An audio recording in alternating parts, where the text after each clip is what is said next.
본 방송에서 제공하는 투자 정보는 투자 판단에 대한 조언입니다. 방송에서 제공하는 주식의 가치, 가격 상승 및 가격 하락에 대해서는 방송사에서 보장하지 않습니다.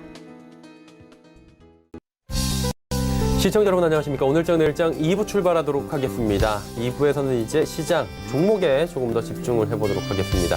두 분의 전문가와 함께하는 시간 레벨업 트레이딩 타임 시간 준비가 되어 있는데요. 오늘도 두 분의 전문가가 추천해 주시는 종목 들어보고요. 또 종목 상담 함께 이어가도록 하겠습니다. 종목 상담 원하시는 분들은 하단에 번호 나가고 있습니다. 100원의 정보 이용료 부과되는 샵 0082번을 통해서 종목명, 가격, 비중을 적어서 보내주시면 잠시 뒤에 상담 이어가 보도록 하겠습니다. 저희 서울경제TV는 유튜브 채널을 통해서도 함께 하실 수가 있습니다. 유튜브 접속 뒤에 서울경제TV 검색어 입력하시면 다양한 다시보기 채널들이 열립니다. 그리고 제일 상단에 실시간 스트리밍 채널이 함께 열려 있는데요. 클릭해서 들어오시면 TV 채널과 동일하게 시청을 실시간으로 하실 수가 있고요. 댓글창을 통해서 여러분의 의견이나 궁금사항들도 또 종목 상담까지도 남겨주실 수가 있으니까요. 많이들 유튜브도 이용해 주시길 바랍니다. 시황 변동 상황 잠시 짚어봅니다. 코스피는 2207.52포인트에 거래됩니다. 4.25포인트 올라가고 있고요. 전 시간대보다 조금 더 올라가고 있네요. 하루간의 흐름 정리합니다. 보시면 2200 저점 찍고 다시 위로 올라가는 모습, 2시경에 2200 저점 찍었는데요. 다시 올라가는 모습 지금 포착이 되고 있습니다. 수급 주체 만나보도록 하죠. 기관 외국인 지속적으로 사주고요. 개인이 파는데 개인은 무려 3,042억 원이나 매도하고 있습니다. 금융투자 쪽에서 프로그램 매수가 주로 들어오고요. 외국인 계속해서 사주네요. 다음 살펴보도록 하죠. 750포인트에서 움직입니다. 코스닥은 오히려 상승폭이 조금 줄어들었는데 일단 보시다시피 하루간의 흐름을 좀 살펴보면 750포인트 위에서 갭상승 출발을 해서 753까지 올라갔다가 746까지 빠졌고요. 비슷한 모양으로 지금 750포인트 회복하는 모습입니다. 수급 주체 보시면 개인 삽니다. 그리고 외국인이 매수로 들어왔네요. 77억 원 매수 들어왔고요. 지금 기관 파는데 잘 보시면 투신과 연기금은 소폭씩 사고 금융투자 쪽에서는 팔고 있다라고 잡히고 있습니다. 원달러 환율 흐름 짚어보도록 하죠. 1136원 70전. 지금 양시장 올라가고 원달러 환율도 올라가는 시장이 펼쳐지고 있습니다. 상승폭은 2원 40전에 그치고 있습니다. 금일본 방송에서 제공해드리는 정보는 투자 판단에 대한 조언일 뿐입니다. 해당 주식의 가치와 수익률을 보장해드리지 않는다는 점 참고해 주시기 바랍니다. 마감 전략 함께 짚어봅니다. 메리츠증권증권 영업부의 권홍섭 대리 연결돼 있습니다. 안녕하십니까? 네, 안녕하십니까? 예, 오늘 시장 흐름 정리해 주시고요. 마감 전략까지 함께 들어볼까요? 네, 오늘 우리나라 증시는 유가증권 시장을 기준으로 외국인과 기관 매수세의 한 달여 만에 2200선을 회복하며 상승 출발하였습니다. 그러나 11시 40분을 기점으로 오후가 접어들면서 개인 매도세의 상승분을 반납하고 있는 상황입니다. 오늘 외국인과 기관이 매수세에 대한 원인은 미국의 부진한 고용 지표에 대한 우려보다는 미중 무역 협상 타결에 대한 기대감이 반영되어 있다고 보여집니다. 3월 민간 부분 고용 증가 폭을 12만 9천 명으로 시장 전망치인 17만 3천 명을 크게 밑돌면서 고용 부진에 대한 우려가 발생하였지만 미중 무역 협상에 대한 낙관론이 투심을 자극한 것 같습니다. 워싱턴에서 열리고 있는 미중 고위급 회담에서 중국이 지식재산권 도용과 기술 이전 강요 등의 문제를 인정하게 되면서 협상이 급물살 탄 것으로 알려지고 있습니다. 이에 시장이 반응을 하고 있지만 불확실한 상황도 존재하기 때문에 낙관하기에는 아직은 이르다고 판단이 됩니다. 이 밖에 특징 섹터로는 이제 그 반도체 소재와 장비주들이 강세를 나타냈습니다. 이제 삼성전기가 PLP 사업, 반도체 패키징 사업을 삼성전자에 이관을 하면서 재무적 관점에서 고정 적자인 1,300억 원을 해결을 하면서 긍정적인 시장 의견이 나오면서 급등하는 상황이고, 이 밖에 OLED 장비, 소재 등이 상승세를 나타냈습니다. 지속적으로 삼성전자가 삼성 디스플레이에 대한 투자 수혜 섹터인 OLED 장비 소재는 관심 있게 보셔야 된다고 판단이 됩니다. 현재 삼성전자는 삼성 디스플레이의 과거의 A3 공장 그리고 A5 공장, 이번에 A7 공장까지 어떻게 보면 투자에 대한 발표가 날 때마다 급등세를 기록했기 때문에 눌림목이나 조정 시에는 매수 관점으로 보셔야 된다고 판단이 됩니다. 이 밖에 제약바이오는 오늘 좀 하락세를 나타내고 있습니다. 코오롱 TCU진이 인보사에 대한 판매 중단을 나타냈고, 그 밖에도 임상에 대한 중단 소식들이 이제 해외에서 글로벌적으로 나오고 있는 상황에서 제약바이오는 당분간 쉬어갈 가능성도 크다고 보여집니다. 따라서 지금 현재 그 주가를 반영하고 있는 시총 상위 종목인 신라젠, 셀트리온 헬스케어, HLB 이런 종목들을 투자하기보다는 그동안 좀 조정을 했고, 그리고 기술 이전에 대한 매출에 대한 자신감이 있는 회사들을 선별적으로 투자하시는 것이 바람직한 상황입니다. 1시간 남짓 남았는데요. 이제 코스피는 기술적 분석상 지수 회복에 대한 기대감이 존재하고 있습니다.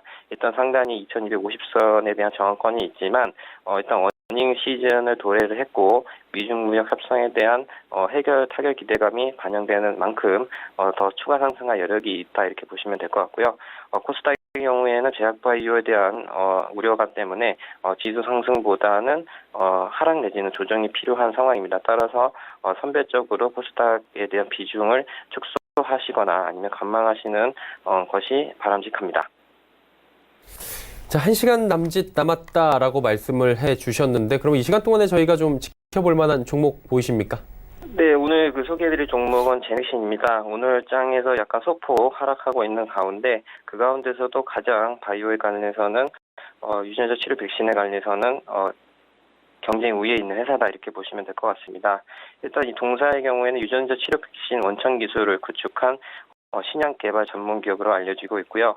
바이오 벡터 및 신약에서 다수의 파이프라인을 확보를 하고 있는 상황이고, 경쟁력 있는 명약 항암제 파이프라인을 보유를 하고 있습니다. 이 회사의 지금 현재 그 임상이 3분기, 그러니까 2019년 3분기에 성장 호르몬 GXH9에 대한 최적 관찰 결과가 발표될 예정이고, 4분기에는 3상을 신청할 예정입니다.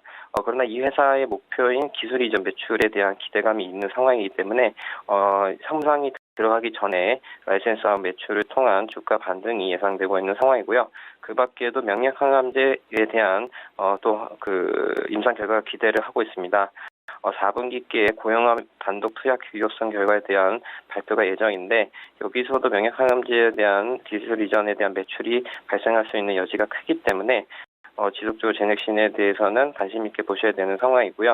오늘같이 이제 하루 정도 쉬어가는 장에서 매수를 해볼 만한 상황이고, 목표가는 12만 원, 손절가는 10만 6천 원, 가격적인 전략 잡고 매매를 하시면 될 것 같습니다. 네, 제넥신에 대해서 남은 시간 동안에 지금 지켜보자라고 짚어주셨습니다. 오늘 말씀은 여기까지 듣겠습니다. 고맙습니다. 네, 감사합니다. LH증권증권 영업부의 권홍섭 대리와 함께했습니다.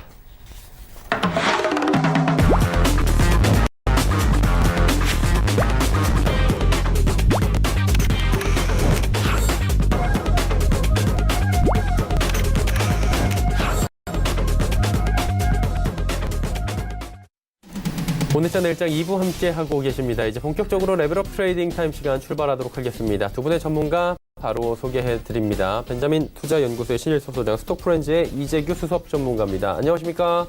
안녕하세요. 네, 신일섭 소장의 종목 이야기부터 바로 출발해 보도록 하겠습니다. 어떤 종목 들어볼까요? 네, 첫 번째 종목 그랜드 백화점입니다. 네. 참 흥미로운 일들이 많이 일어나고 있어서 그랜드 백화점 굉장히 흥미롭습니다. 지금 2019년 들어서 엄청 많은 일들이 회사에서 일어나고 있고, 이거는 회사 임직원 분들이 뭔가 지금 변화를 굉장히 시도를 하고, 그랜드 백화점 역사상 이렇게 변화를 시도한 적이 있었을까 싶을 정도로 많은 이슈가 터지고 있습니다.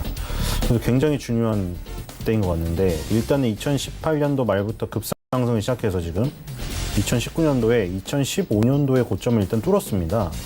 2019년도의 고점을 뚫고, 이게 과거에 1996년도, 97년도죠. 97년도, 그리고 99년, 그리고 2007년, 2008년. 자, 굵직굵직한 그 IMF, 그쵸? IMF 밀레니엄 시대, 그리고 2007, 8 서프라임. 자, 이런 때마다 고점을 찍고 내려갔던 부분들. 자, 거기를 이제 다시 가는데, 자, 그랜드 백화점. 일단 어떻게 생각할지 모르지만 이름이 촌스럽습니다. 그쵸? 그랜드 백화점. 뭔가 촌스럽지 않습니까? 신세계, 롯데, 현대, 그랜드 백화점. 4개를 연속으로 싶었을 때 뭔가 안 어울리죠. 물론 3대 백화점에 끼지 못하기 때문에 안 어울릴 수도 있는데 그랜드라는 것 자체가 옛날에 어릴 때 나산 백화점인가? 그 뭐 있었죠.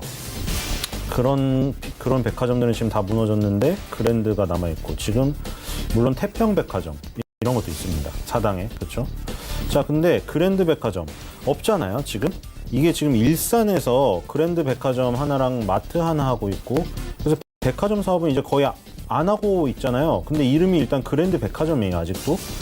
자, 그리고 대신에 자산 가치가 굉장히 높다. 그렇죠? 자, 자산 가치가 굉장히 높은 기업이었어요. 지금 이게 PBR이 0.33 나오네. 0.33. 그 전에 2016년, 17년 계속 0.26, 0.27, 0.33. 자, 이건 뭐냐? 그 장부 가치에 비해서 그 시가총액이 3분의 1밖에 안 되는 거예요. 그러니까 뭐냐면 예를 들어 얘네가 갖고 있는 일산 그랜드 백화점의 부지의 가격이 100만 원인데 시가총액은 33만 원 정도밖에 평가가 안 돼 있다는 거예요. 그러니까 이게 이론적으로 따지면 장부 가치만 그랜드 백화점, 일산 그랜드 백화점 부지 파는 것만큼만 시가총액이 가더라도 여기서 3배 가까이 가야 된다. 이제 3배 가까이 가야 PBR이 1배가 된다는 얘기죠. 그러니까 자산 대비 굉장히 저평가돼 있죠. 그러니까 물론 이 저평가란 얘기가 물론 시장이 이제는 저평가된 거 없이 이 엄청난 SNS와 모든 정보가 공개된 이 세상에서 이런 PBR이 낮은 거를 가만히 만약에 정말 저평가라고 모든 사람들이 인식을 했다면 당연히 올려놨지 이렇게 내버려 두겠냐. 그쵸? 그런 논리가 있겠죠. 왜냐면 흙 속의 진주는 이제 없거든요, 거의. 왜냐면 흙 속의 진주를 발굴하는 게 가치 투자였는데 과거에 한 10여 년간 지금 뭐 했어요? 가치 투자 책도 엄청 나왔고 가치 투자의 대가들이 수익을 많이 냈는데 그 이유는 가치 투자라고 해서 저평가된 진흙 속의 진주를 발견해서 정말 이제 그 진흙 속의 진주를 흙 속의 진주를 발견해서 흙을 다 닦고 이제 고급 5성급 호텔의 전시회에 갖다 놓은 거죠. 그래서 막 페리스 힐튼 같은 여성 CEO가 와서 사간 거예요. 비싼 돈 주고. 아니면은 그 제시카 알바 같은 여자가 와서 사간 거예요. 비싼 돈 주고. 이미 평가를 받아버렸어. 그러니까 흙 속의 진주는 다 발굴됐어요. 이 미디어가 발달된 이 세상에서 클릭만 하면은 PBR이 몇인지 다 아는 세상에 1초 만에 이게 정말 저평가됐다고 느꼈었던 사람들이 공감대 형성했으면 다 올려놨겠죠. 그렇기 때문에 지금도 PBR이 이렇게 낮은 것은 저평가라고 부르기보다는 얘는 지금 세상에서도 저 정도 PBR을 받는 거는 어떤 다른 여러 가지 상황을 종합했을 때 장부가치 대비해서도 1배 정도로 올려주기도 싫다. 다른 성장성이 없기 때문에. 자, 그렇게 판단해서 이렇게 낮을 수도 있습니다. 그런 거를 명심하면서 봐야죠. 왜냐면 옛날엔 그랬죠. PBR 자, 낮은 거 찾으면 올랐습니다. PBR 0.1배짜리 찾아서 0.3배만 가도 3배가 갔어요. 주가가. 근데 지금은 이미 다 그런 세상이 다 SNS가 뭐 열풍이 분지 한참 됐는데 SNS로 다 퍼졌겠죠. 자, PBR 저 PBR 주들 치면 쭈르륵 나오는데 초록장에서. 그쵸? 지금까지 안 올랐다는 건 성장성에 대한 문제였겠죠. 자, 근데 지금 최근에 뭘 하고 있냐. 일단 자산 재평가 실시 한다고 공시를 했는데 2019년 1월 1일 날 자, 갖고 있는 땅 4개 한다고 했습니다. 서울 강서 등촌 678-114, 경기 고양 일산 주역 22-22-1, 경기 용인 수지 동천 851-1, 경기 김포 풍무 26-9, 11. 자, 감정평가법인 대일감정원에 맡긴다. 결정일자 1월 11일. 이건 뭐냐면 공정가액 반영, 재무구조 개선 해서 이 지금 상기 이 장부 가액이 여기 나와 있는데 이게 얼마죠? 일십, 백, 천만, 십만, 백만, 천만, 억, 10억, 100억, 1000억. 1154억. 이 4개 합친 게. 근데 이게 2018년 9월 30일 기준. 자, 부동산 보셨죠? 2018년 9월 달 대비해서 이 1년 지난 지금 얼마 올랐습니까? 지금 땅값들. 전두환 씨 자택이 얼마 올랐어요, 지금? 이건희 회장 자택 얼마 올랐어요, 지금? 엄청나게 올랐죠. 자, 이것만 제대로 반영하면 PBR 더 낮아지는 거예요. 근데 1154억짜리 이거에 대해서 하겠다고 했고, 자, 결과가 일부 나왔습니다. 자율공시인데 자율공시는 공시 안 해도 되는 사항이에요, 이거는. 근데 공시를 했어요. 자, 2개 나왔습니다, 지금. 서울 강서 등촌 678-14, 경기 고양 일산 주협 2022-24-1 나왔습니다. 얼마가 나왔냐? 이 두 개가 871억 정도 됐었는데 1280억이 나왔어요. 감정평가법인에서. 이게 시가는 더 높을 거예요, 아마. 감정평가 가격이 이 정도지. 이거 평가 차익만 410억이 나왔어요, 지금. 자산이 410억 늘린 거예요. 이 장부상에 늘려준 거예요. 감정평가법인 대일감정원에서 감정해서. 자, 이게 이 토지만 410억이 늘었는데 아까 두 개 또 남았죠. 용인수지 동천 김포 풍무거. 자, 이거 다 하면 얼마 되겠습니까, 이미. 이 갖고 있는 땅 가치만 해도 엄청나요, 지금. 이게 8.8% 여기 올랐죠. 자산 총액 대비해서. 8.8% 증가했는데 두 개 더하면 더 이제 10% 넘겠죠, 이제. 자, 지금 엄청난 자산 가치가 있는데 땅값이 또 엄청나게 올라버렸다. PBR은 주가가 제자리에 있으면 더 내려가 버리겠다. 자, 그리고 또 한 가지. 그랜드 백화점 사명 변경한대요. 자, 아까 그래도 안 그래도 이상하다고 했죠. 지금 일산 그랜드 백화점 마트 하나 운영하면서 그랜드 백화점이라는 이름 붙이기 이상하잖아요. 자, 근데 최근에 하고 있는 사업이 골프장이다 무슨 이런 그 레저 쪽 하고 있어요. 골프장, 뭐 레저 시설 이런 거 아난티처럼 호텔. 그러니까 그랜드 백화점의 사업이 약간 다르게 되니까 자, 기업 이미지 제고 및 사업 다각화를 위한 변경 해가지고 3월 28일 날 상호 변경한다고 공시를 냈습니다. 2000년 1월 20일 날 그랜드 산업개발에서 그랜드 백화점으로 변경된 이후에 거의 20년 만에 그랜드 백화점이 베뉴지라는 사명으로 변경이 됩니다. 자, 그리고 또 뭐 했냐? 액면 분할 발표했습니다. 자, 지금 엄청 많은 일들이 많이 일어나고 있죠, 지금. 2019년 5월 15일 날 신주 상장되고요. 4월 29일 지금 한 달 덜 남았죠. 29일부터 5월 14일까지 매매거리 정지됩니다. 자, 이게 어떻게 될지 모르겠는데, 자, 일단 그랜드 백화점 아까 말한 대로 흙속의 진주라고 해서 가치주가 다 했는데도 지금 PBR이 낮다. 그건 성장성의 문제이기 때문에 안 올려줬을 것이다. 그리고 거래량이 굉장히 적은 종목이고 하는 사람만 한다. 그러면 거래량이 굉장히 적고 PBR이 저렇게 낮아도 안 올려줘서 성장성이 매력이 없어서 안 달려든 사람에게 먹잇감이 던져진 거예요, 지금. 이거는. 맞죠? 사명 변경한다고 했지, 거래량 늘린다고 액면 분할한다고 했지, 삼성전자 액면, 롯데칠성처럼. 자, 그러면은 거래량도 늘어난대. 그리고 호텔 레저 사업하는데 그걸 맞게 베뉴지로 상호 변경한대. 그리고 기존의 강점일전 자산 가치 평가했는데 410억이 자산 재평가가 됐어. 이러면 이거 안 보던 사람이 메리트가 있어지죠. 그럼 저게 PBR이 0.3인데 1배만 가도 3배를 가야 되는데 3배를 안 보내주고 싶었던 거는 그런 성장성의 메리트가 없고 끼가 없었기 때문인데 끼랑 성장성이 있는 뭔가 먹잇감이 좀 던져져가지고 얼씨구 나고 달려들 사람들이 지금 생겼기 때문에 이거는 지금 조용하던 종목이 좀 시끄러워지겠는데 하면서 봐야 될 때가 아닌가 그런 생각이 듭니다. 자, 자세히 설명을 드렸는데 손절가 18,000원, 목표가 3만 원입니다. 어떻게 될지 지켜보도록 합시다. 자, 두 번째 종목 이노메트리입니다. 이노메트리는 2차 전지 시장의 안전성 이슈가 부각되면서 지금 뜨고 있는 종목이에요. 2차 전지가 폭발의 위험이 많기 때문에. 자, 그래서 지금 이게 생산 라인당 검사 장비가 4대까지 증가하는 추세입니다. 그래서 샘플 검사가 전수 검사로 확대되고, 또 이노메트리의 검사 장비가 더 많이 쓰인다. 삼성 SDI, LG화학, 우리나라 대표는 배터리 회사들을 다 검사 장비 고객사로 확보하고 있다.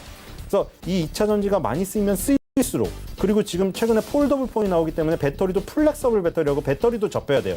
그러면 아마 배터리가 접히면 아마 그 배터리 안에 물질이 예전보다 더 불안정할 겁니다. 그래서 검사를 또 제대로 해야겠죠. 폴더블 폰 멋있다고 접었다 폈다 그 쇼 보여주다가 터져가지고 손에 화상 입으면은 그게 무슨 우스운 꼴을 당하는 거겠어요. 그러니까 검사를 확실히 해야겠죠. 이노메트리 같은 검사 장비 이 업체의 중요성이 점점 더 높아집니다. 불순물이 섞였다거나 폭발의 위험이 있으면 출시하기 전에 제외해서 폐기를 시켜야겠죠. 이노메트리가 검사를 해줍니다. 그래서 2차 전지 관련 2차 전지 시장 안정성의 이슈가 부각되면서 조금씩 계단식 상승을 하고 있고요. 그래서 상장했을 당시에 18년도 12월 달에 쭉 밀렸던 부분을 만회를 조금씩 해나가고 있어요. 갭 상승으로 한 번에 뚫는 거가 제일 좋은데 얘처럼 시간이 걸리면서 계단식으로 상승해서 그 매물을 소화하는 애들도 있어요. 지금 그런 스타일로 움직이고 있고요. 3만 원 이상에서 움직이는 부분에서는 지금 굉장히 저점에서 사는 부분이라고 생각이 됩니다. 3만 원이 지금 예전에 고점대로 밟고 있는 자리이기 때문에. 그래서 그 손절가 3만 원, 목표가 5만 원입니다. 세 번째 종목은 천보입니다. 자, 천보는 이 그 전량 수입을 하던 디스플레이 소재를 국산화한 업체고요. 이것도 2차 전지 관련된 거예요. 전기차용 2차 전지 전해질. LIFSI를 세계 최초로 상용화했고요. 이 전해질은 예전에 다른 회사에서 만드는 2차 전지 전해질에 비해 안정성이 높고 수명이 길다.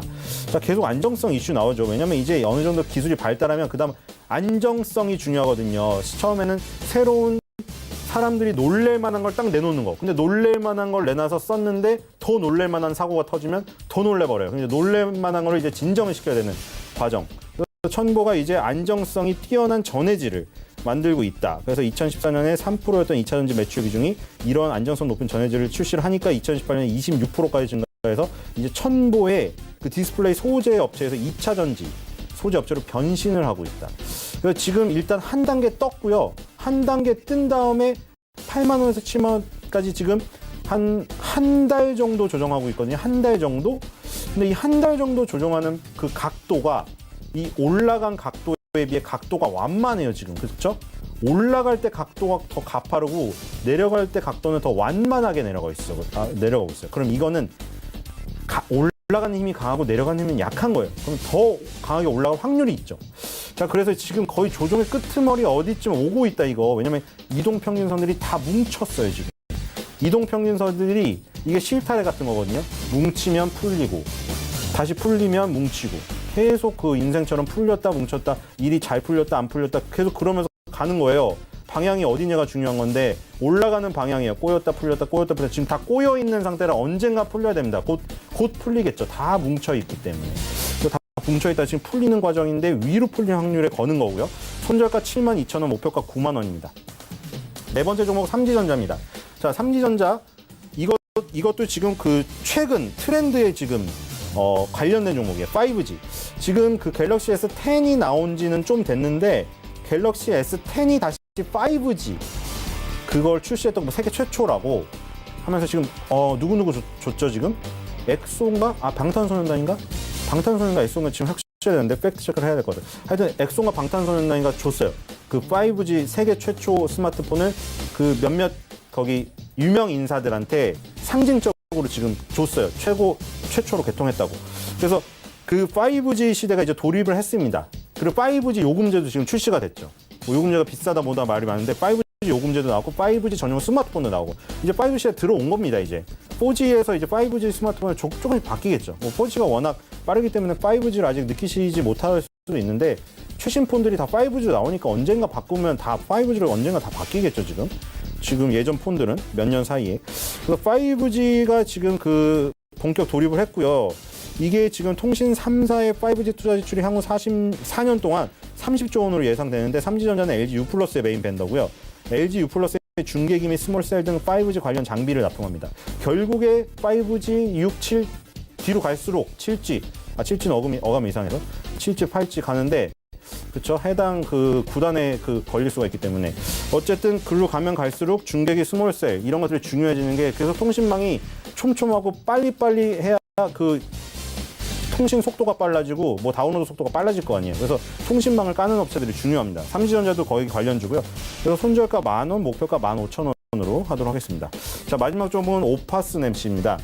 오파스넷 이것도 한번 떴다가 지금 조정을 거치고 있는데 자, 이것도 5G입니다. 자, 이거는 네트워크 통합 NI 기업이에요. 네트워크 인터그레이션. 통신 인프라 기기과 설계, 납품, 구축, 운영 및 유지 보수.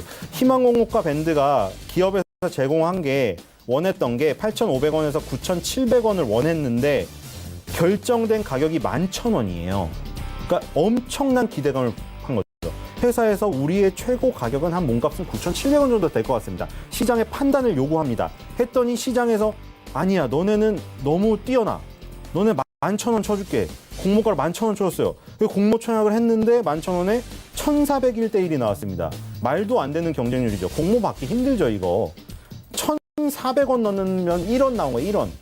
1,400원 넣었더니 1원 나왔어요. 자, 이거 수익이 아무리 공모가에서 대비해서 뭐 급등을 했다고 해도 받은 게 없으니까 별로 효과가 없겠죠.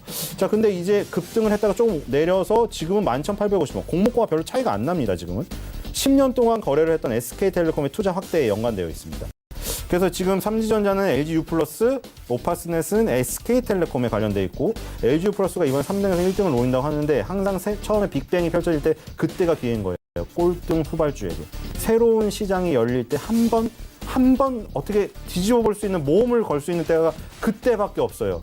변할 때. 그때 한번 모험을 걷는 건데 LG 플러스의 모험이 좀 어떻게 될지 모르겠습니다. 5 시대가 도래하면 100콜, 100본 이런 것들 고성능 네트워크 장비 이름인데 이게 수요가 급증해요. 어쨌든 보면 고성능 고효율 얘기 많이 나오죠. 5G 시대로 갈수록 그게 필요한 거예요. 오파스넷이 5G 시대 관련주고 지금 공모가 근처에 있고 시장 굉장히 그 공모청약 경쟁률 장외에서 뜨거웠던 거에 비해 2만 원까지 올랐었지만 지금 같은 경우에 11,000원대 내려와 있어서 되게 좋은 게 아닌가. 공모를 못 받았던 사람들 혹은 공모하고 나서 하려고 했는데 바로 2만 원대 다이렉트로 가서 하다가 못 잡았던 사람들. 다시 기회가 온 거 아닌가 싶습니다. 손절가 11,000원, 목표가 2만 원입니다. 그랜드백화점부터 오파스넷까지 5종목 들어봤습니다. 자, 이제 바로 연결을 해서 이재규 전문가의 종목들 이야기 나눠보도록 하겠습니다. 어떤 종목부터 들어갈까요? 네, 제가 오늘 첫 종목으로 준비한 것은 사마 콘덴서라는 회사입니다. MLCC라 그래가지고 작년에 한참 시장에서 이슈가 됐었던 스마트폰이나 여러 가전제품에 들어가는 핵심 부품을 생산하는 업체인데요. 올해도 이 회사의 성장성이 계속해서 지속될 거라고 판단하고 있기 때문에 제가 오늘 가지고 나와봤습니다. 이 MLCC 같은 경우도 이제 고용량과 저용량이 관련되어 있는 다양한 분야에 사용이 되는데 이제 사마 콘덴서 같은 경우는 고용량 MLCC의 수요 부족에 따른 판매 단가가 상승 그리고 그에 따른 수혜가 예상되는 기업이라고 보시면 될 것 같습니다. 그리고 이 MLCC 같은 경우는 사물 인터넷이나 5G 시대가 개막하면서 여러 가지 산업 분야에 계속해서 다각적으로 쓰일 수가 있는 부분이기 때문에 계속해서 매출 증가가 예상이 되고 있는 부분이고 실질적으로 상대적으로 좀 마진율이 높은 전장 장비용 MLCC가 있습니다. 그러니까 MLCC라는 게 뭐 적층 세라믹 콘덴서라고 생각을 하시면 되는데 뭐 전기를 연결을 해줬다 끊어줬다 하는 그런 역할을 한다라고 보시면 될 것 같습니다. 그래서 이 전장용 MLCC 같은 경우는 일반 MLCC에 비해서 마진이 한 4배 정도 높은 걸로 판단을 하고 있고 그렇게 파악이 되고 있는 상태이기 때문에 전장용에 대한 MLCC의 매출이 증가된다라고 한다면 회사의 매출이 계속해서 늘어날 수 있다라고 보고 있습니다.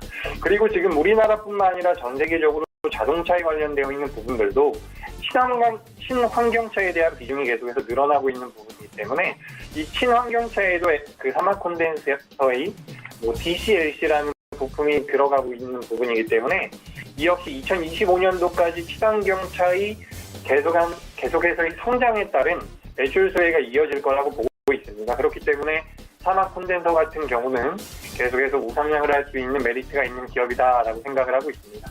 그래서 일단 최근에 주가 흐름이 그렇게 강하진 않은데 이번 주부터 지수가 반등을 하면서 어느 정도 올라와 있는 상황이기 때문에 충분히 매매 접근이 가능한 종목이다라는 말씀을 드리고 싶습니다.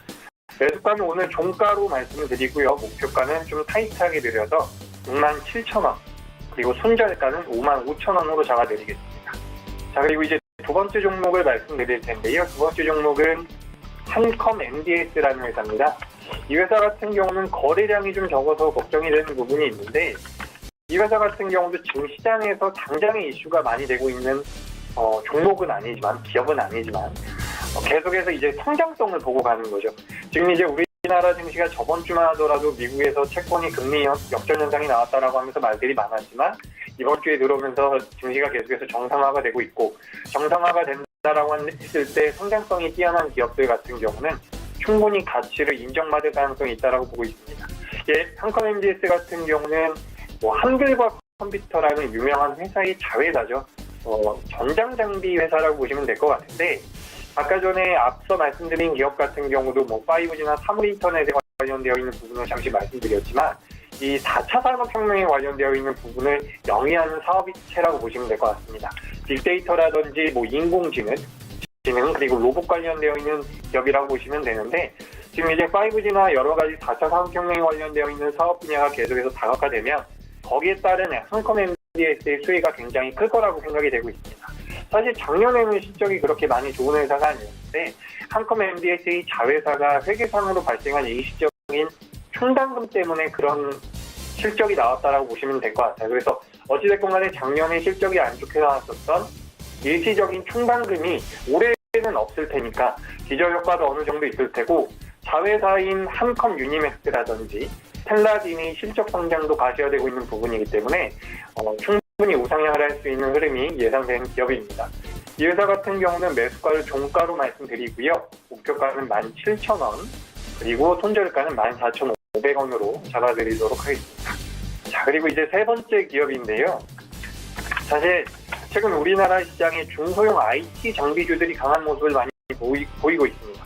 중소형 IT 장비주들, OLED 같은 디스플레이 관련주들이나 이런 스마트폰 관련주들 같은 경우도 좋은 흐름을 보이고 있는데, 지금 너무나도 그쪽이 과열되는 모습들이 있기 때문에 우리가 조금 긴 호흡으로 봤을 때는 오히려 헬스케어라든지 의료기기 쪽은 어떨까 싶어서 하나 가지고 나와본 기업입니다.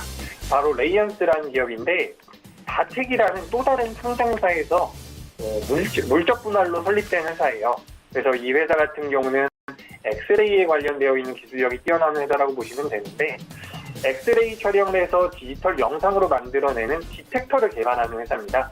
근데 이게 디텍터만 개발하는 게 아니라 개발과 설계와 제조, 그리고 판매까지 이걸 이제 한 번에 쭉 수직 계열화를 해가지고 한 번에 진행을 하고 있는 부분이기 때문에 계속해서 이런 엑스레이에 관련되어 있는 수요가 늘어난다라고 한다면 수혜를 많이 받을 수 있는 기업이라고 생각을 합니다. 수익성이 좋은 CMOS 부분의 안정적인 성장도 있고요. 우리가 이런 엑스레이가 치아라든지 신체 촬영에 많이 사용이 되고, 치아라든지 신체 촬영에 많이 사용을 하고 있는 부품, 장비를 만드는 회사이기 때문에 계속해서 이슈가 될 수 있지 않을까라고 생각을 합니다. 그리고 말씀드렸었던 것처럼 지금 계속해서 이제 5G가 이슈가 되고 있죠.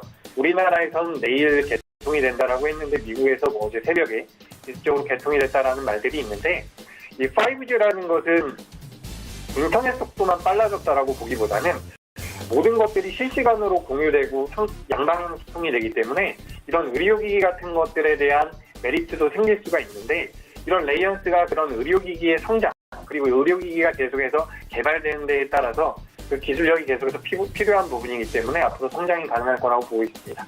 자회사 중에서는 우리엔이라는 기업이 있는데요. 이 우리엔 같은 경우는 동물 관련되어 있는 의료기기 기술이 뛰어난 회사입니다. 그래서 앞으로 반려견이나 반려묘가 계속해서 늘어난다라고 한다면 이 자회사의 성장성에 대한 메리트도 있지 않을까라고 생각을 하고 있습니다. 매수가는 금일 종가로 말씀을 드리고요. 지금 121선을 넘어가느냐 마느냐 하고 있는데 돌파 가능성이 높다라고 보고 있습니다. 목표가는 19,500원으로 드리고요. 손절가는 14,000원으로 잡도록 하겠습니다. 자, 그리고 이제 네 번째 종목인데요. 바로 J콘텐트리라는 회사입니다. 사실 이 J콘텐트리라는 회사가 많이들 익숙하지는 않을 거예요. 그냥 JTBC라고 생각을 하시면 될 것 같은데, 원래 이 J콘텐트리 같은 경우에는 독자적인 사업 영역이 분명하지 않았다라고 보셔도 돼요. 지주회사였기 때문에. 근데 이제 2019년도 들어오면서 드라마의 제작이나 이런 콘텐츠 유통에 관련되어 있어서 드라마 투자 회사로서의 지금 변모를 시작하고 있는 상태입니다. 지난 2월 달에 필름몬스터라는 드라마 제작사를 인수해가지고 이제 TV 방송과 드라마 콘텐츠를 통해가지고 계속해서 공급을 하겠다라는 거죠. 이 J콘텐트리가 다른 동종 업계의 업체들에 비해서 좀 저평가됐었던 부분이 이런 캐파가 작았다라는 건데, 이런 드라마 제작사를 인수하면서 제작 캐파가 늘어났고, 이런 부분들이 J콘텐트리라는 기업의 주가 흐름에 좀 긍정적인 영향을 미치지 않을까라고 생각을 하고 있습니다. 그리고 이 메가박스라는 영화관이 있죠. 이 메가박스의 대주주라고 알고 계시면 되고, 이 메가박스 같은 경우는 CJCGV처럼 연말에 상장 가능성이 있는 상태이기 때문에, 올해에 상장 가능성이 있는 상태이기 때문에 앞서 말씀드린 레이언의 우리엔이라는 자회사처럼 이 J콘텐트리 같은 경우도 자회사인 메가박스의 상장이 메리트로 좀 다가올 수도 있지 않을까라는 그런 생각을 하고 있습니다. 그래서 주가 흐름은 긍정적일 거라고 보여지고요. 말씀드렸던 것처럼 지금 지수 자체가 견조하게 올라오고 있는 부분이기 때문에 감사 보고서 시즌도 잘 지나갔고, 내재 가치가 좀 어느 정도 있고 성장성까지 보유하고 있는 기업이라고 한다면 지금부터 좀 우상향이 가능하지 않을까라고 생각을 하고 있습니다. J콘텐트리는 매수가를 오늘 종가로 잡아드리고요. 목표가는 6,000원, 그리고 손절가는 4,900원으로, 좀 손절가는 제가 좀 일부러 타이트하게 잡아드렸는데, 그래도 제가 여기서 말씀드리는 종목들 중에서는 규모가 큰 규모는 아니기 때문에 좀 타이트하게 잡아드리도록 하겠습니다. 자, 그리고 오늘 마지막 종목이죠. 오늘도 좋은 흐름이 나오고 있습니다. 지금은 지난 1년 정도 계속해서 조정을 받았던 기업인데 바로 IT 부품주 중에 하나를 가져와 봤어요. 자화전자라는 기업입니다.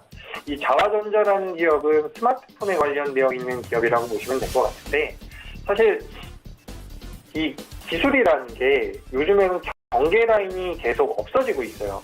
계속 합쳐지고 있고 같이 협업을 하고 있는 상태이기 때문에 이 카메라라는 부분에 대해서 스마트폰만 생각을 할 것이 아니라 앞으로 이제 계속해서 많아질 수밖에 없는 가전제품이라든지 뭐 드론이라든지 말씀드렸던 그런 4차 산업혁명에 관련되어 있는 부분에서 이 카메라 렌즈에 대한 수요는 계속해서 늘어날 가능성이 높다라고 보고 있습니다. 우리가 불과 몇 년 전만 하더라도 스마트폰이 없었지만 시간이 지날수록 대부분의 국민들이 소비자들이 스마트폰을 들고 다닌 것처럼 실질적으로 이런 변화가 일어나게 됐을 때에는 큰 패러다임이 바뀔 수가 있다는 거죠. 그래서 이런 카메라 관련주로 제가 하나 자화전자를 가지고 나왔지만 이 회사 같은 경우는 앞으로 이제 스마트폰에 들어가는 카메라 모듈뿐만 아니라 이제 스마트폰에 들어가면서 우리가 사진을 찍을 때 흔들림이 나오면 그걸 자동적으로 좀 보정을 해준다든지 내가 화면을 눌렀을 때 찍고 싶은 화면에 대해서 자동적으로 포커싱을 맞춰준다든지 이런 기술력을 가지고 있는 회사인데 이게 앞으로는 이제 스마트폰뿐만 아니라 여러 가지 사업 영역에 동시다발적으로 들어갈 가능성이 높다라고 보고 있는 겁니다. 2018년도에 비해서 2019년도에 흑자 전환이 예상되는 회사고요.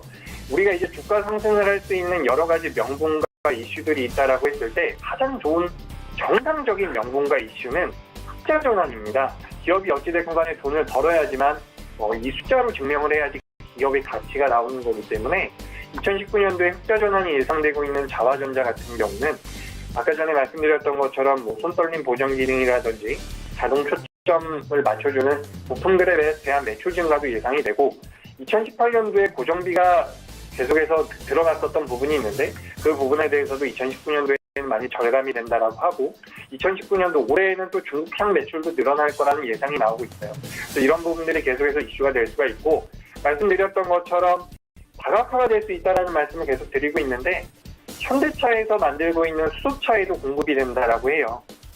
그러니까 스마트폰에서 수소차 같은 자동차 그리고 그런 전장 장비에도 들어가는 부품이 될 수 있기 때문에 지속적인 성장이 가능할 거라고 보고 있습니다. 말씀드린 종목 중에서는 가장 아랫부분에서 잡을 수 있는 종목이라고 생각을 하고 있기 때문에 차분히 매매를 보신다면 고수익도 가능하지 않을까라고 생각이 됩니다. 매수가는 오늘 종가로 말씀드리고요. 목표가는 16,500원, 손절가는 13,000원으로 말씀드리도록 하겠습니다. 자화전자까지 5종목에 대한 설명을 상세히 들어봤습니다. 이제 단기 접근 종목들 들어가 볼 텐데요. BP도 지난 시간에 말씀해 주셨는데 어땠습니까? 네, 마파도 같은 재밌는 상승 했는데 마파도가 안 나갔다고 하더라고요. 안 나간 게 다행인 것 같고. 예. 괜히 또 얘기했네요. BP도가 지금 기술적 반등 구간에 들어왔습니다. 지금 왜 기술적 반등 구간이냐? 일단 눌려서 21선이라는 최초로 이제 얼마 안 됐습니다. BP도가 상장된 지 얼마 안 됐어요. 21선이 생긴 지도 얼마 안 됐죠. 21선이 생기려면 20일이 넘어야 되죠. 20일의 이동 평균선이니까. 생긴 지 얼마 안 됐는데 어쨌든 21선에 거의 다가와서 지금 이틀 정도 지지를 받고 있는데 물론 11선의 저항을 또 받고 있습니다. 이것도 그런데 용수철 안에 어떤 원통 안에 들어가 있는 거죠. 원통 안에 들어가서 어디론가 나가야 되죠. 이대로 계속 갈 수는 없잖아요. 여기서 어디론가 튀는데 지금 확률로 보면 위로 보는 확률이 여기가 2018년 12월 달에 여기 고점이 있는데 고점 부분을 밑에 밟고 있기 때문에 이 부분에 있기 때문에 여기를 매물 소화를 하면서 기다리는 게 아닌가. 그럼 여기서 튀면은 굉장히 강하게 튈 수가 있거든요.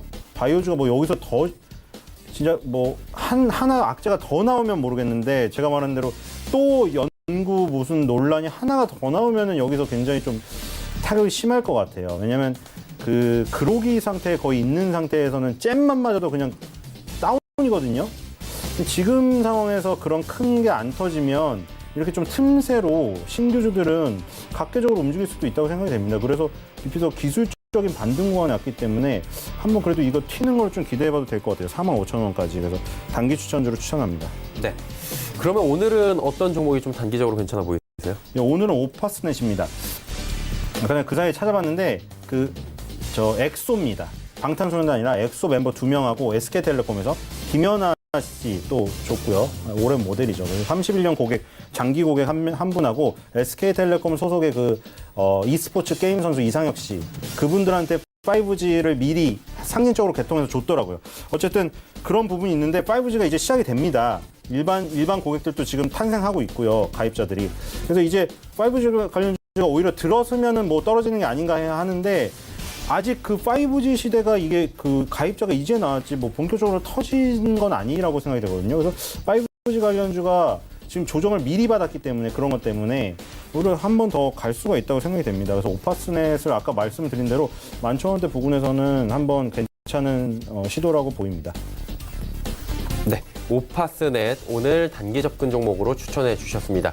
이재규 전문가는 DNC 미디어 말씀해 주셨는데 결과 어땠습니까? 네, DNC 미디어 잠깐 보도록 하겠습니다. DNC 미디어 같은 경우는 제가 저번 주에 말씀드렸던 것처럼 뭐 웹툰이나 웹소설에 관련되어 있는 제작사인데 많은 작가들을 보유하고 있기 때문에 그에 따른 IP를 많이 얻을 수 있고 그에 따른 매출이 늘어날 수 있는 기업이다라고 말씀드렸습니다. 지난주에 말씀드리고 나서 지금까지 계속해서 견조한 모습을 이어가고 있고요. 말씀드린 가격에 비해서는 한 2% 정도 올라와 있는 상황인 것 같은데 제가 저번 주에 말씀드리기를 목표가를 2만 원을 잡아드렸습니다. 추가 상승이 충분히 가능할 거라고 보고 있고요. 그렇기 때문에 앞으로도 계속해서 좀 우리 시청자분들께서 관심을 가져볼 만한 종목이다라는 말씀을 드리고 싶습니다. 어쨌든 성장성이 굉장히 큰 회사라고 생각을 해요. 우리가 뭐 자동차라든지 건설이라든지 이렇게 좀 큼지막한 사업 섹터와는 좀 다른 부분이 있지만 어쨌든 계속해서 시대가 바뀌면서 그 시대에 맞는 업종들을 매매하는 게 좋기 때문에 이런 DNC 미디어 같은 경우는 앞으로 계속해서 좀 관심을 가져볼 만한 종목이라고 말씀드리겠습니다. 자, DNC 미디어 들어봤고요. 그렇다면 이번 주에 어떤 종목이 좀 단기적으로 괜찮아 보이십니까? 예, 제가 아까 전에 말씀드렸었던 종목 중에서 한 가지를 말씀드려보자면 자화전자라는 기업입니다. 말씀드렸던 것처럼 뭐 카메라 관련되어 있는 기술력이 뛰어난 회사인데 이게 사실 그냥 제가 좋다라고 생각해서 말씀드린다라기보다는 최근 1개월 동안 우리나라 시장이 그렇게 좋지가 못했어요. 특히나 저번 주는 굉장히 안 좋았고 2월 말부터 3월 말까지 우리나라 시장이 계속해서 조정을 한 달 동안 받았다는 거죠. 근데 그런 기간 동안 2월 말부터 3월 말까지 한 달 정도 조정을 받았는데 그 과정에서 외국인 투자자와 기관 투자자가 이 자화전자에 대한 매수를 끊임없이 해줬다는 거예요. 지금 외국인들은 약 15만 주 정도 매수가 들어온 걸로 잡혀지고요. 기관 같은 경우는 20만 주 이상 매수한 걸로 잡혀지고 있는데 이렇게 기관들과 외국인들이 만약에 예를 들어서 자화전자라는 기업이 바닥권에 있는 종목이 아니라 고점에 있는 종목이라면 모르겠지만 바닥권에 있는 상태에서 지금 이렇게 매수가 들어온다는 것은 추가적인 상승 가능성이 좀 높다라고 보고 있습니다. 어찌됐건 간에 기본적으로 스마트폰에 들어가는 매출이 안정적으로 나오는 상태에서 사업 다각화를 통해서 아까 전에 말씀드렸던 전장 장비로의 매출이 늘어난다라고 한다면 2019년도에 좀 괜찮은 성적과 매출과 영업이익과 주가 상승도 가능하지 않을까라는 의견을 드립니다. 네, 자화전자 단기 접근 종목으로 말씀해 주셨습니다. 시장의 특징을 좀 살펴봐야 될 것 같습니다. 3거래일 이후에 좀 숨고르기에 들어간 시장인데 어떤 종목이 오늘은 좀 눈에 띄시던가요? 네, 오늘은 거래소 상승률 5위에 있는 CD즈. 발음이 안 돼. CD즈. 네. 11.18% 오르고 있고요. 7위에 퍼시스가 또 9.22% 오르고 있네요. 가구주가 오랜만에 두각을 나타내고 있습니다. 자, CD즈가 지금 왜 오를까? 퍼시스랑 CD즈가 저 어디 갔죠? CD즈가 지금 오르고 있는데 CD즈 같은 경우는 지금 교육용 가구 업체예요. 그래서 제가 그 디지털 대상을 가지고 오면서 대성학원이 지금 굉장히 잘 된다. 이제 불수능이 예고되기 때문에 다 몰려간다. 재수생들. 자, 그것과 또 연관 지을 수가 있지 않나. 학원에 자리가 없어요. 학원에 CDG 의자를 막 갖다 놔도 자리가 없어. 그래서 교육주가 잘 가니까 교육용 가구가 잘 가는 거 아닌가, 이거. CDG가 지금 2011년도에 그 고점을 다 뚫어 넘었기 때문에 신고가 영역이 있어요. 퍼시스는 또 사무용 가구의 1위예요. 일룸이란 브랜드도 있고. 자, 교육용 가구, 사무용 가구가 지금 전부 다 신고가를 가려고 한다. 퍼시스는 지금 12년 만에 신고가를 가려고 하고 있어요, 이거. 12년 만에 이 지루한 그 터널, 그걸 뚫으려고 했기 때문에 이거 사무용, 교육용 가구 둘이 양대 산맥 쌍벽이 이거 신고가를 기록하고 폭등하는 게 아닌가 싶습니다. 교육용 가구 좀 소외주였는데 가구들이 좀 소외주인데 이런 지금 상황에서 틈새 전략으로 지수가 정체하고 있을 때 미국 증시가 폭등하기 전까지 눈치 보기 하고 있을 때 이런 것들이 간다. 소외주가 느닷없이. 그래서 CD주, 특징주의자 한번 관심주로도 한번 표현을 할 수 있을 것 같습니다. 네, CD즈 이야기 나눠봤고요. 자, 이제 이재규 전문가께 여쭤보도록 하겠습니다. 어떤 종목이 좀 특징적으로 들어오시던가요? 네, 제가 오늘 특징주로 준비한 종목은 SK하이닉스입니다. 아무래도 최근 우리나라 시장에서 가장 강하게 움직이는 종목이 아닐까 싶은데요. 사실 그 SK하이닉스뿐만 아니라 반도체에 대한 전체적인 업황 둔화에 대해서 작년부터 말이 많았지만 실질적으로 이번 2분기 때 실적 전망 하향치가 바닥을 찍을 거라고 예상이 되고 있는 부분입니다. 그래서 주가 흐름이 선반영을 하는 부분들이 많기 때문에 올해 1월 달에 저점을 찍어서 지금 좀 올라오고 있어요. 특히나 지난 3월 21일 날 경쟁사라고 할 수 있는 마이크론이 감산을 결정하면서 또 삼성전자라든지 SK하이닉스가 좀 이슈가 되는 점이 있는데 그때부터 지금까지 계속해서 좀 들어오고 있는 부분은 굉장히 긍정적이라고 보여집니다. 제가 뭐 기술적인 분석만 하는 사람은 아니지만 기술적 분석을 즐겨하는 전문가는 아니지만 실질적으로 지금 SK하이닉스가 거의 정배열 구간까지 완벽한 정배열 구간까지 들어오는 상태이기 때문에 쉽게 꺾일 거라는 생각은 그렇게 들지 않고 있습니다. 그러니까 우리가 이제 반도체 업황 둔화에 대한 이야기를 하면서 눈높이가 많이 낮아진 상황에서 실적 이제 적당히만 나와준다라고 하더라도 기저효과로 인해서 반도체 업황이 지속될 수 있다라고 보고 있습니다. 그래서 SK하이닉스를 필두로 한 반도체 관련주들이나 IT 장비주들에 대한 메리트가 있다라는 말씀을 드리고 또 다른 면에서 한번 접근을 해보자면 이게 지금 경기 민감주기 때문에 우리나라 시장 자체가 살아날 가능성도 분명히 있다라고 보여집니다. 그래서 지금 지난주만 하더라도 아까 전에 말씀드렸던 것처럼 금리 역전에 대한 부담감이 굉장히 컸지만 일단 금리 역전 현상이 나오더라도 1년에서 1년 반 정도는 시장이 정상적으로 움직였던 경우가 많기 때문에 지금부터 어떻게 보면 계속해서 시장이 우상향할 수 있는 조건이 만들어질 수 있다라고 보고 있습니다. 시청자분들께서 너무 어렵게 생각하지 마시고 좀 너무 짧은 기간보다는 좀 여유 있게 생각하시면서 매매에 접근해 보신다면 이런 뭐 SK하이닉스를 비롯한 IT 장비주들 그리고 시장에 대해서도 좀 긍정적인 의견을 드리고 싶습니다. 네, SK하이닉스까지 들어봤고요. 종목 상담 빠르게 좀 이어가 보도록 하겠습니다. 0935번님께서 에이스테크 6,328원 10% 손절해야 될까요? 여쭤보셨습니다. 짧게 부탁드리겠습니다. 네, 예. 가지고 가세요. 예. 머큐리, 오파스넷, 에이스테크, 5G 관련주로서 이제 뜨기 시작하기 때문에 5G 관련 테마가 불면서 급등을 해서 매수가를 이상으로 넘은 다음에 한 7, 8천 원 가서 수익을 보고 팔 것 같습니다. 네, 알겠습니다. 자, 다음 가보도록 하겠습니다. 0024번님께서 이마트 17만 5천 원에 비중 50%. 이재규 전문가님 어떻게 할까요? 이마트 말이죠. 이마트 같은 경우는 사실 이게 작년부터 주가 하락이 너무 크게 진행됐기 때문에 사실 저는 매도의 의견을 드릴 생각은 별로 없어요. 너무 많이 빠졌어요. 작년부터 거의 지금 반토막이 난 상태인데 그렇기 때문에 저는 여기서부터는 이제 저점을 잡고서 일정 부분 반등이 가능할 거라고 보고 있습니다. 대신 이 종목에 좀 리스크가 있다라는 부분은 비중이 너무 많다라는 거예요. 그래서 저는 일단 조금 타이트하게 말씀드리자면 왜냐하면 이게 비중이 큰 상태에서 손실 전환이 된다라고 했을 때 손절을 하지 못한다라고 한다면 손실금이 커질 가능성이 높습니다. 그래서 이 종목 같은 경우는 손절가를 16만 5천 원으로 좀 타이트하게 잡아드리고 이 16만 5천 원을 이탈했을 때에는 이마트 50% 보유하고 있는 비중을 절반으로 줄여주셨으면 좋겠어요. 근데 만약에 제가 지정해드린 16만 5천 원을 이탈하지 않는다라고 한다면 한 달에서 두 달 정도의 좀 긴 호흡으로 봤을 때 18만 원에서 19만 원까지는 충분히 반등이 가능하지 않을까라고 보고 있습니다. 대신 18만 원에서 19만 원, 그러니까 제가 목표가를 굳이 정해드리자면 18만 5천 원까지도 좀 잡아드릴 텐데 18만 5천 원까지 올라왔을 때에도 주가가 밀렸을 때와 마찬가지로 비중을 절반을 좀 줄여주셨으면 좋겠어요. 그래서 이 종목이 큰 기업이고 우리 모든 분들이 알고 있는 기업이긴 하지만 어쨌든 주식이라는 것은 리스크 관리가 분명히 필요하기 때문에 비중 관리를 밑으로는 16만 5천 원을 이탈했을 때 위로는 18만 5천 원을 돌파했을 때 각각 비중을 절반 정도 줄여가지고 부담을 좀 줄이시는 걸 이렇게 좀 권해드리고 싶습니다. 네, 비중이 좀 많다, 좀 줄여달라고 말씀해 주셨습니다. 자, 이제 마감 지수 정리하도록 하겠습니다. 코스피부터 만나보도록 하죠. 코스피 지수가 2206.25포인트입니다. 한 3포인트 정도 지금 올라가고 있는데 일단 강보합권 유지는 해줍니다. 하루간의 흐름을 마지막으로 좀 정리해 보도록 하겠습니다. 자, 보시다시피 장중에 2215포인트대까지 올라가기도 했는데 또 쭉 빠지면서 2200포인트대까지 내려왔습니다. 하지만 2200선 강하게 지켜줬고요. V자 모양으로 다시 반등 나오면서 강보합권 수준 유지를 해주고 있는 상황입니다. 수급 주체 만나보도록 하죠.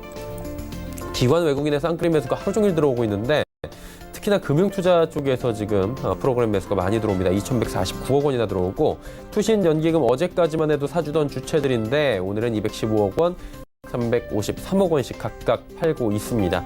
외국인 지속적으로 지금 이번 주에 사주고 있고요. 개인이 지금 3,514억 원 오늘장에서도 강하게 매도를 펼쳐주고 있습니다.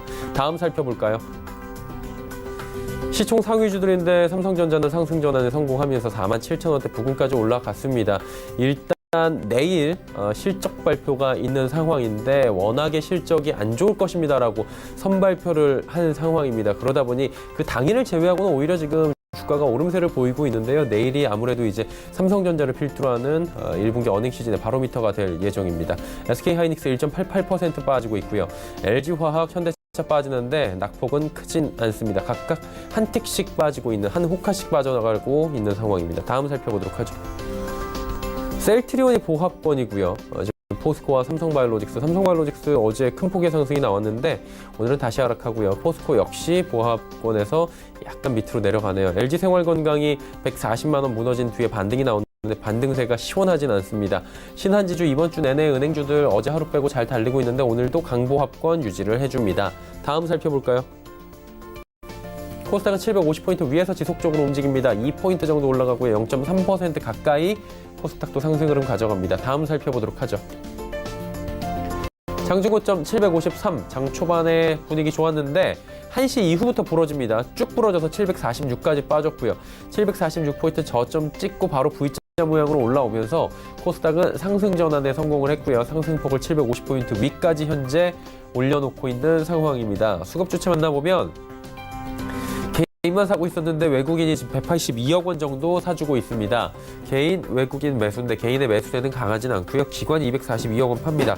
금융투자에서 154억 원 팔지만 나머지 주체들 투신과 연기금이 62억 원, 64억 원 각각 순매도하면서 기관은 프로그램 매도를 제외하면 전체적으로 좀 들어오고 있는 오히려 상황이 연출이 됩니다. 그러다 보니까 지수가 좀 오르고 있는데요. 지금 시가총액 상위 종목들 마지막으로 체크하죠. 대장주 셀트리온 헬스케어가 조정이 나옵니다. 오늘 상승 출발을 했고 좋은 흐름 이번 주 내내 가져가나 했는데 결국에 차익 실현 매물들이 나옵니다. 셀트리온 헬스케어 같은 경우에 지난주에 63,000원대 찍고 나서 지금 지속적으로 올라왔기 때문에 어느 정도의 지금 조정이 불가피한 상황이었고요. CJENM, 신라젠, 바이로메드, 포스코 케미칼 모두 빠지는데 바이로메드의 낙폭이 2.43%로 가장 큽니다. 1위부터 5위 모두 파란불인 가운데 6위부터 10위 종목들 살펴보도록 하겠습니다. 자, 여기 분위기가 그래도 조금은 다릅니다. 메디톡스가 상승폭 키웠습니다. 62만 3,200원대까지 올라왔고요. 스튜디오 드래곤 상승하고 펄어비스도 18만 원대 회복을 합니다. 그리고 HLB와 셀트리온 제약이 빠지는데 낙폭은 크진 않고요. 특히나 HLB 전일 상승폭에 비하면 오늘 내놓는 물량은 굉장히 적습니다.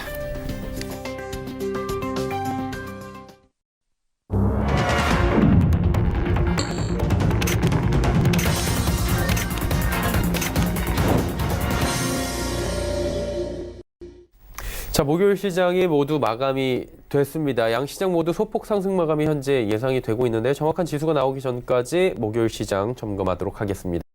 신 소장님 어떻게 보셨습니까? 네, 역시 우리나라는 후발 증시임을 또 여실히 증명을 하네요. 자, 필라델피아 반도체 지수가 2.27% 급등을 하면서 역사상 신고가를 가면서 작년 말에 급락은 아예 지워버렸습니다. 그리고 다우, 나스닥, S&P 500 다 상승했고 지금 다우, 나스닥, S&P 500도 지금 거의 신고가 영역으로 다가가고 있습니다. 특히 이제 필라델피아 반도체 지수가 급등을 했기 때문에 기대를 했지만 우리나라 삼성전자, SK하이닉스는 그만큼 못 올랐고 오늘 소형주가 가장 압도적으로 상승을 했습니다. 마이크론 테크놀로지, SK하이닉스와 삼성전자와 가장 관련이 있는 마이크론 테크놀로지가 역시 작년 말 하락으로 인해서 지지선을 붕괴한 다음에 밑에서 올라가는 부담감 때문에 약했던 게 아마 필라델피아 반도체 지수는 신고가를 갔음에도 불구하고 마이크론 테크놀로지와 유사한 흐름을 보인 것으로 생각이 되죠. 마이크론 테크놀로지가 20개월선에 부딪힌 모습이랑 똑같이 삼성전자, SK하이닉스도 아주 유사한 위치에 있죠. SK하이닉스만 20개월선 살짝 뚫으려고 했겠지 세 개의 차트가 거의 유사합니다. 왜냐하면 다 메모리 반도체 시장에서 경쟁하고 있기 때문이죠. 그래서 AMD나 마이크로소프트는 지금 이렇게 잘 나갔음에도 불구하고 비메모리 반도체 시장에 점유율이 적기 때문에 AMD, 마이크로소프트를 못 따라갔다. 그래서 나스닥 그리고 뭐 필라델피아 반도체 지수의 상승을 다 그대로 반영하지 못하는 시장의 한계는 우리나라 시가총액의 구조에서 그대로 드러난 것이고 알파벳 C, 알파벳 A, 뭐 구글의 모기업 거의 신고가고요. 아마존도 지금 다 올랐고 넷플릭스도 다 만했습니다. 작년 말에 트라우마 다 지우고 있고 메리어트, 힐튼, 호텔 같은 주 ST로도 지금 신고가고 뭐 중국 보세요. 지금 귀지 못해지 오량액 지금 다 신고가입니다. 자, 중국 상해 증시, 심천, 미국 증시가 다 이렇게 급등을 하는데 자, 우리나라는 역시 그 한계, 구조 한계 때문에 지금 못 간 것 같고 결국 이 부분을 돌파해야 된다. 셀트리온은 지금 많이 떨어졌습니다. 20개월선까지 반등조차 못하고 있고 LG화학도 20개월선에 딱 걸려 있어요. 지금 전부 대형 시가총액 상위주들이 20개월선에 걸쳐서 여기를 지금 돌파하지 못해갖고 지금 철봉이 머리 위에 있어서 머리를 못 올리고 있어요. 너무 답답해가지고. 그래서 이거는 이렇게 후발 증시일 경우에는 미국이나 상해 증시가 더 급등을 하고 파일을 더 열어줘야 시간을 벌어줘야 뒤따라갑니다. 그래서 오늘도 소형주가 강했고 안 오르던 틈새 가구주들 막 이런 거 오르고 있고 그래서 이제 다시 시가총액 상위주들이 가면서 강세를 띠면서 조금 뒤따라서 중소형주도 오고 바이오 업종도 지금 반등을 좀 하고 업종별 순환매가 돌면서 좀 정상적으로 돌아가려면 확실한 그 해외 증시의 상승이 필요한 그 부분까지 확인하고 가려는 게 아닌가. 그래서 조금 사실 답답합니다. 하지만 이제 해외 증시가 지금 길을 열었기 때문에 우리나라도 후발적으로 조금씩 따라가리라 기대를 해봅니다. 네. 이재규 전문가님, 시장 어떻게 보셨습니까? 힘이 생각보다 좋네요. 예, 코스피도 그렇고 코스닥도 그렇고 생각보다 좀 견조한 모습이 나오고 있습니다. 대형주들 위주의 장세가 좀 진행되지 않았나라는 생각이 드는데 이게 어떤 한쪽 섹터가 올라가게 되면 그쪽 섹터에 자금이 몰리기 때문에 그 섹터 외의 종목군들을 가지고 있는 분들은 약간의 소외감을 느끼실 수 있는데 시장이 이런 식으로 점진적으로 우상향을 지속적으로 진행하게 된다면 순환매가 나올 가능성이 높기 때문에 종목을 굳이 계속 쫓아다니면서 바꾼다라기보다는 내가 가지고 있는 종목에 대해서 어느 정도 분석을 마친 상태라면 홀딩하는 전략이 저는 조금 더 유리할 거라고 보고 있습니다. 지금 2월 중순, 2월 말까지 우리나라 시장이 올라오다가 지난 한 달 동안 조정을 받았는데 그때 당시 우리나라 시장이 200일선을 돌파를 하지 못했었던 상황입니다. 근데 지금 어제 우리나라 시장이 200일선을 돌파했고요. 오늘도 그 자리를 지켜내는 모습은 굉장히 긍정적이라고 보고 있습니다. 너무 급한 매매가 아니라면 좀 길게 좀 끌고 가면서 차익 실현을 하시면 좋은 결과가 나올 수 있지 않을까 그렇게 생각하고 있습니다. 네. 시장이 오늘도 상승한 가운데 두 분과 함께 이야기 나눠봤습니다. 벤자민 투자연구소의 신일섭 소장, 스톡프렌즈의 이재규 수석 전문가와 함께했습니다. 고맙습니다. 감사합니다. 시장 지수 정리합니다. 오늘도 올라갔습니다. 4거래일 연속 상승이고요. 소폭 올라가면서 2206.53포인트의 거래 마감했습니다. 코스닥 살펴보도록 하죠. 코스닥 역시 상승입니다. 750선 사수하면서 750.1.58포인트의 거래 마감했습니다. 원달러 환율 정리합니다. 2원 올라갔습니다. 1136원 30전에 장을 마감했습니다. 시장의 이슈를 이제 정리해드리는 시간입니다. 김동섭의 마켓뷰 출발합니다.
안녕하세요. 김동석입니다. 어제 미국 시장이 조금 상승하는 모습이 나왔죠. 자, 그러면서 국내 시장도 상승 대열에 들어섭니다.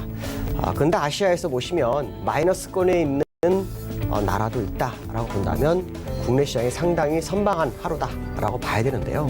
이 시장의 특징을 보면 외국인들의 현선물 매수가 아주 특징입니다.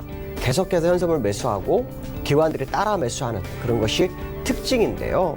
오늘 외국인 보시면은 현물에서 2,400억, 또 프로그램에서 2,000억을 매수합니다. 제가 걱정하는 게 프로그램 매수가 너무 많이 들어와요. 이 프로그램 매수는 결국 프로그램 매도로 바뀌는 건데 그 타이밍이 언제인지 정말 궁금합니다. 선물에 4,600억 매수하죠. 계속 매도했던 외국인이 요 근래 매수로 전환하면서 시장을 이끌어줍니다. 또 기관들이 1,420억을 매수했는데요. 선물에서 외국인이 매수하고 기관이 현물 살 때 가장 좋다. 그 얘기를 했죠. 근데 이 상태로 보면 정말 좋은데 문제는 뭐냐면 연기금이 팝니다. 그러니까 연기금이 사야 됩니다. 기관 다른 걸 다 팔아도요. 연기금을 사서 기관 합계가 매수가 나오는 게 제일 좋습니다. 그렇다면 연기금은 지금 시장을 상당히 관망하는 모습이 연출되고 있다라는 생각을 해봐야 될 것 같고요. 제가 포지션을 계속 보여드리는데 오늘도 기관들은 매도를 합니다. 이게 무슨 말 이익 실현을 하고 있습니다. 왜냐하면 누적으로는 매수였기 때문에요. 이 매수세가 없어지고 있다는 것은 지금 상승에 대해서 일단 상승이 제한될 수 있겠구나라는 것을 기관들은 생각하는 것 같습니다. 거기에 달리 외국인은 매수하면서 시장을 끌어올리고 있는데요. 외국인들이 왜 매수할까? 정말 궁금합니다. 환율도 현재 가격 대비로는 외국인 들어올 만한 가격이 아니거든요. 오히려 외국인 자본이 나가는 게 맞는데 오히려 들어오는 거. 시장을 상당히 흔들고 있어서 투자가들로 하여금 굉장히 불안하게 할 수 있다.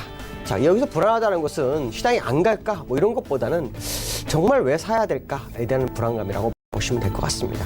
해외 지수 아까 제가 말씀한 것처럼 외국인 아시아에서 빠지는 곳이 있다고 했는데요. 지금 홍콩 같은 경우는 빠지고 있습니다. 자, 이런 부분들을 본다면 국내 시장이 다른 장에 비해서 상당히 견고한 흐름을 보이고 있는 양상을 띠고 있다라고 봐야 되겠죠. 자, 글로벌 이슈에 대해서 보도록 하겠습니다. 자, 글로벌 이슈는요. 다우를 보게 되죠. 자, 어저께 미국은요. 사실은 소폭 상승을 했어요. 소폭 상승했는데 두 가지 이슈가 있었습니다. 하나는 지표가 악재가 있었고요. 무역 협상에 대한 기대감이 있습니다. 이거는 이제 해석을 잘 해야 되겠죠. 자, 지표의 악재는요. 민간 고용이요. 줄었어요. 시장 예상치보다도 한 4만 8천 명 정도 줄었습니다. 이렇게 되면 고용이 악화가 되고 있는 상황이다라고 해석할 수 있죠. 자, 그러면 악재긴 악재인데 미국 내에서는 금리 인하에 대한 얘기가 계속 나오는 것으로 보았을 땐 악재라고 보기 어렵을 수도 있습니다. 무슨 말이냐면 지표가 악재가 되지만 시장 입장에서는 금리 인하에 대한 기대감이 나올 수 있죠. 그러나 어저께 제가 말씀드린 것처럼 사실 미국이란 나라는 지표가 나빠져도 지수가 빠지지 않으면 금리를 인하 안 하는 경우가 굉장히 많다라는 거죠. 자, 이런 부분을 본다면 사실은 금리 인하가 100% 되기 위해서는 주가가 하락으로 방향을 좀 선회해 줘야지만이 가능하지 않겠나라는 생각을 해봐야 될 것 같고요. 그다음에 어저께 무역협상의 기대감이라는데요. 이게 무슨 얘기냐면요. 워싱턴에서 중국과 무역협상을 하는데요.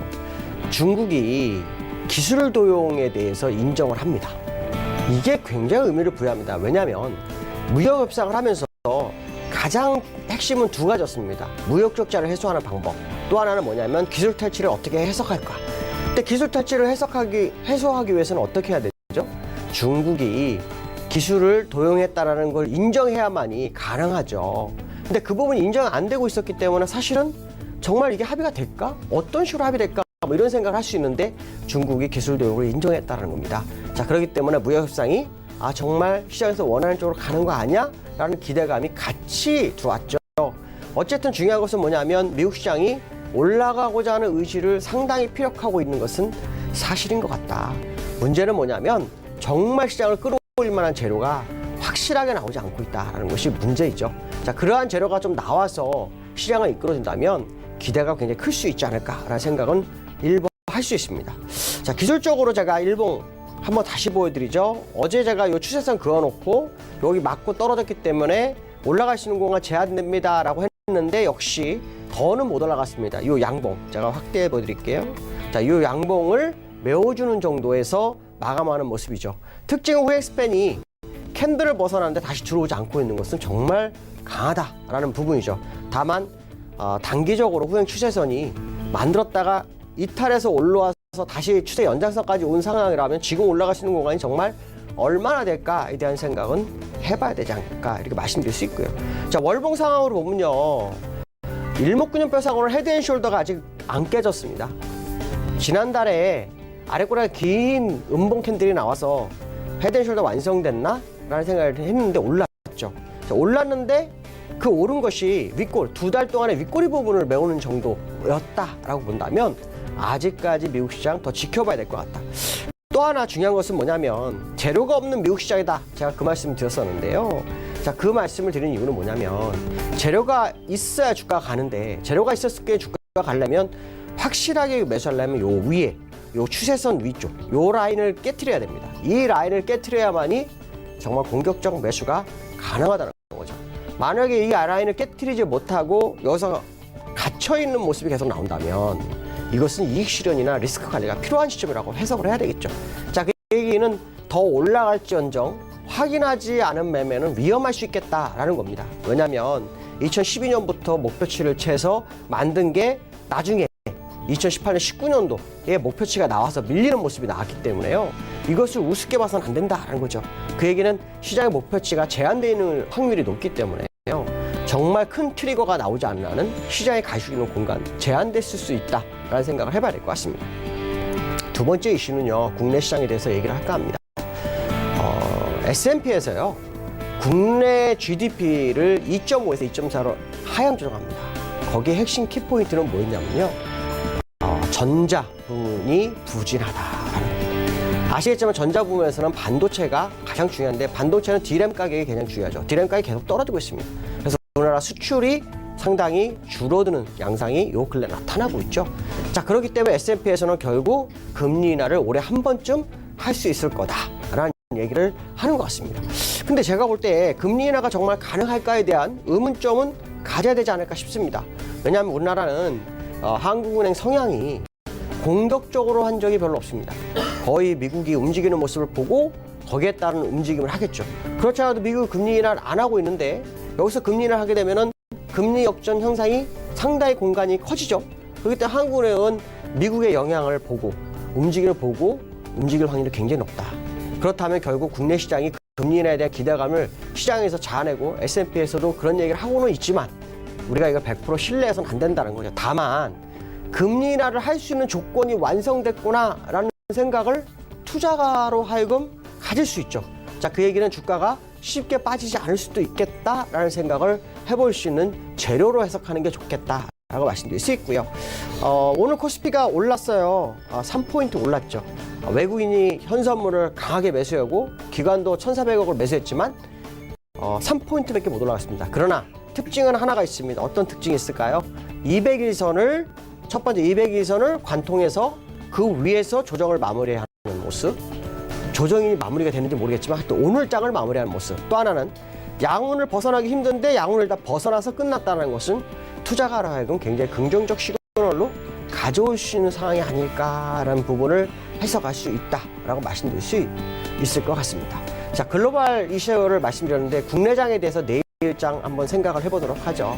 자, 국내장 같은 경우에는 2200을 일단 다시 올라섰어요. 그러면 여기서 중요한 것은 뭘까요? 2200을 안착할 거냐에 대한 부분이 굉장히 중요합니다. 근데 제가 의외로 생각하는 것은 우리나라 시장은요, 3번 갭하락 인정 안 하고요, 또 3번 갭상승도 인정을 안 합니다. 지난번에 갭상승이 한 번 있었고요, 다시 얼마 전에 여기서 갭상승이 한 번 있었죠. 3월 29일 날. 그리고 또 그 다음 날 4월 1일 날 갭상승이 또 하나 있습니다. 갭상승은 현재 3개가 존재하는 상황이다라고 본다면 지금의 이 상승이 100% 맞을까에 대한 의문점은 정말 가져야 될 것 같습니다. 그래서 아까 제가 옵션 포지션에서 요 근래 주가는 올라가는데 기관들은 콜 매수를 매도로 바꿉니다. 이익 실현을 하고 있는 게 정말 특징입니다. 라고 말씀드린 게 아마 이런 부분이라고 말씀드릴 수 있는데요. 어찌됐든 중요한 것은 그러면 현재 상태에서 갭상승을 다 메워줄 거냐? 자, 그걸 보기 전에 가장 중요한 것은 뭐냐면 200일선을 돌파하고 양운의 상단선값 요 자리가 되게 중요합니다. 2196포인트. 자, 2196포인트가 무너지지 않아야만이 2200 안착 시도가 확실히 있을 거고요. 2196포인트가 무너지는 상황이 나온다면 일단 시장은 슈팅으로 봐야 될 거다라고 말씀드릴 수 있는데요. 만약에 지금 상황에서 200선 위에서 계속 움직이고자 한다면 어저께 제가 말씀드린 것처럼 자동차주, 특히 현대차, 추세선 제가 그어놨죠. 이 가격을 확실히 돌파해줘서 양봉 하나 세워준다면 아마 가능성은 있을 겁니다. 그러나 만약 그렇지 못한다면 시장이 만만치 않은 흐름을 계속 유지할 거다라는 생각을 해봐야 될 것 같습니다. 오늘 여기까지 하겠습니다. 감사합니다.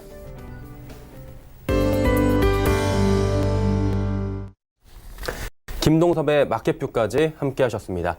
금일 본 방송에서 제공해드린 정보는 투자 판단에 대한 조언이었습니다. 해당 주식의 가치와 수익률 보장해드리지 않는다는 점 참고해 주시길 바랍니다. 오늘장 내일장 저희가 준비한 소식은 여기까지입니다. 편안한 오후 시간 보내시길 바랍니다. 저희는 내일 오후 2시에 더 알찬 소식을 들고 찾아뵙도록 하겠습니다. 함께해 주신 여러분 고맙습니다.